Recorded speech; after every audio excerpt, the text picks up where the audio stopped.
ग्रामीण भारत, विशेषतः ग्रामीण भारत। क्या है वह ग्रामीण भारत? भाषा के दृष्टिकोण से ग्रामीण भारत की भाषा को कमजोर करने में अंग्रेजी का योगदान। क्या योगदान रहा ग्रामीण भारत की भाषा को कमजोर करने में अंग्रेजी का? ये ग्रामीण भारत वह भारत है जहां आपको अंग्रेजी बोलने वाले आपके घर अथवा पड़ोस में नहीं बल्कि सैकड़ों किलोमीटर तक नहीं मिलते। ये वह ग्रामीण भारत है जहां आप पढ़ तो एक भाषा में रहे हैं लेकिन पढ़ाने वाला भी अच्छे से उस भाषा को बोल नहीं सकता। यह वह भारत है जहां कदम कदम पे आपको अंग्रेजी बोलने वाले नहीं मिलते। यह वह भारत है जहां अंग्रेजी में एक्सप्लेन करने वाले नहीं मिलते। यह भारत के बड़े बड़े शहरों से बेंगलुरु, कोलकाता, दिल्ली, देहरादून से हटकर है। हाँ, यह जरूर है इस भारत में पढ़ाई का माध्यम अंग्रेजी है अथवा एक विषय के रूप में अंग्रेजी पढ़ी जाती है। एक बार कल्पना कीजिए, आप इंग्लिश मीडियम से पढ़ाई कर रहे हैं, एक हिंदी के अतिरिक्त आपके सारे विषय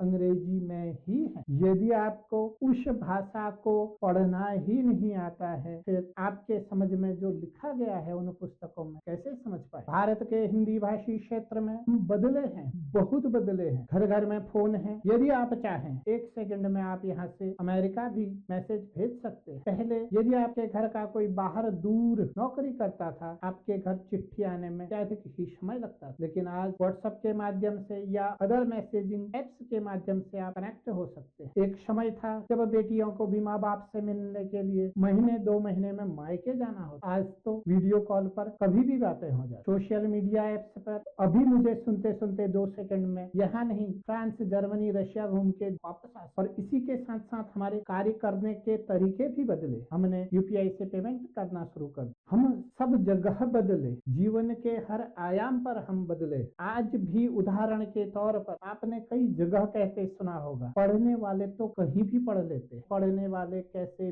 भी पढ़ लेते हैं। लेकिन ऐसा बोलते समय हम यह भूल जाते हैं केवल शिक्षा को लेके हमारी ये सोच क्यों है? पढ़ने वाले यदि कहीं भी पढ़ सकते हैं, पढ़ने वाले कैसे भी पढ़ सकते हैं, तो सूचना के लिए हम क्यों फोन का यूज कर रहे हैं? सूचना कैसे भी पाई जा सकती है, फिर से हम 2 महीने का इंतजार क्यों नहीं कर? पैसों के लिए क्यों हम यूपीआई का इस्तेमाल कर रहे हैं? क्यों न किसी से ड्राफ्ट बनवा के मनी ऑर्डर मंगाते हैं, 15 दिन आराम से इंतजार कर। क्योंकि शिक्षा एक ऐसा क्षेत्र है जिसके लाभ तात्कालिक नहीं दिखते हैं। यही कारण है अन्य सब विषयों के लाभ तात्कालिक हैं, इसलिए हमें लगता है कि यह हमारे जीवन को आसान बना रहे हैं, जबकि शिक्षा का तात्कालिक लाभ नहीं दिखता है, यह मानव जीवन बनाते हैं। इसलिए हमें लगता है शिक्षा वैसे ही चल सकती है जैसे 10-15 साल पहले चलती थी। और चीज बदल रहा है, ठीक है, लेकिन शिक्षा वैसे ही चल सकती है। पढ़ने वाले कहीं भी पढ़ सकते हैं, पढ़ने वाले कैसे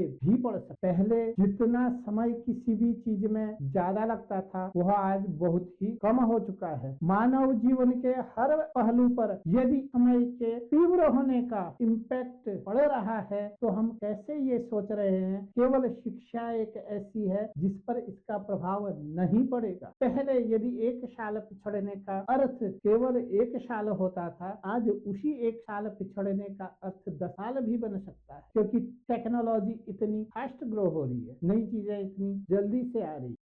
यदि अभी तक भी आपने लाइक और सब्सक्राइब नहीं किया तो लाइक और सब्सक्राइब जरूर करें और लोगों